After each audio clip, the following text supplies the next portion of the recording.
Hello friends, તમારું સ્વાગત છે મારા કિચનમાં. તો આજે આપણે બનાવીશું વઘારેલા મગનું કચુંબર, મગનું સલાડ પણ કહેવાય છે. બહુ ટેસ્ટી એવું ચટપટું બને છે અને માત્ર 10થી 15 મિનિટમાં બનીને રેડી થઈ જાય છે. જો તમે ડાયટ કરતા હો કે હેલ્ધી ખાવાનું ફોલો કરતા હો તો આ કચુંબરની રેસીપી બેસ્ટ રેસીપી છે. ઘરમાં બધાને બહુ જ ભાવશે. તો ચટપટું ટેસ્ટી એવું મગનું સલાડ બનાવવા માટે મેં અહીંયા અડધો કપ જેટલા મગને ઓવરનાઇટ માટે પલાળી દીધા હતા.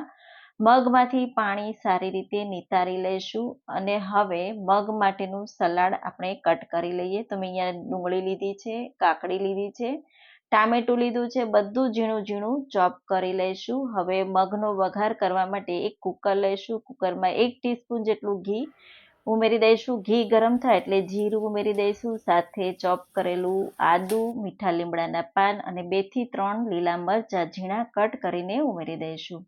સાથે પલાળેલા મગ ઉમેરી દઈશું અને એકદમ સારી રીતે આપણે મિક્સ કરી લઈશું. 1 ટીસ્પૂનથી ઓછી હળદર, 1 ટીસ્પૂન જેટલું લાલ મરચું પાવડર, મીઠું ઉમેરી દઈશું. 2 થી 3 ચમચી જેટલું પાણી ઉમેરી દઈશું.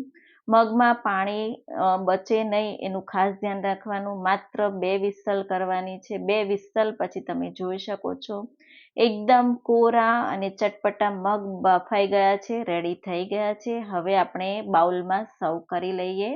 કચુંબર બનાવવા માટે મેં અહીંયા આપણને જોઈએ એટલા જ મગ લઈશું. સાથે ડુંગળી ઉમેરી દઈશું, કાકડી ઉમેરી દઈશું, ટામેટું, લીલા ધાણા ઉમેરી દઈશું અને મેં અહીંયા દાડમ લીધું છે તો અડધો કપ જેટલું દાડમ ઉમેરી દઈશું.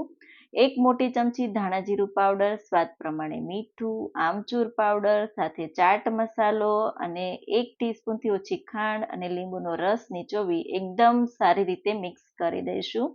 મિક્સ થઈ જાય એટલે આપણે સર્વ કરી લઈએ. જો તમારે ગરમ ગરમ સર્વ કરવું હોય તો તમે ગરમ ગરમ પણ સર્વ કરી શકો છો અને હલકું ઠંડુ થાય પછી પણ તમે સર્વ કરી શકો છો. ઉપરથી લીલા ધાણા છાંટી દઈશું અને ચટપટું ટેસ્ટી એવું મગનું સલાડ રેડી કરી લીધું. તો તમે જરૂરથી ટ્રાય કરજો. બેસ્ટ રેસીપી છે.